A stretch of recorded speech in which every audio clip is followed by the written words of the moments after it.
Napanood niyo ba yung recent interview ni Yen Santos? Alam naman natin kung sinong ex yung tinutukoy niya, 'di ba? So ito na nga, feeling ko narcissist yung si Guy. Siyempre itong si Guy ni-love bomb niya si girl. Sinabi niya yun for sure na ganito. Matagal na akong hindi masaya sa kanya. Nagsasama na lang kami for the sake nung bata.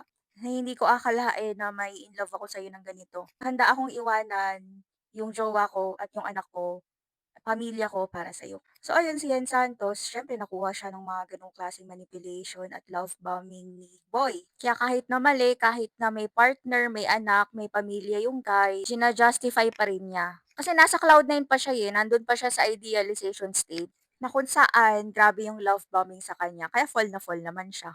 Tas sabi pa niya nga 'di ba dun sa interview niya, na very thankful daw siya na nagising siya dun sa nightmare na yun dahil kinokontrol at mina-manipulate daw siya nung ex niya. Kaya yung moral ng story, kahit 'wag nating isali yung narcissistic abuse cycle or sabihin nga natin na hindi narcissist si guy, ay dapat 'wag kang papatol sa guy na may partner at may anak na. Of course, opinion ko lang naman 'to, pero malaki yung chance na nag-suffer si Ian Santos sa narcissistic abuse. Another point, niligtas niya yung tao dun sa ganong klaseng guy. Kasi si girl married na siya ngayon at happy family na. And for Ian naman, binigyan din siya ng lesson ng universe na wag kang sisira ng family.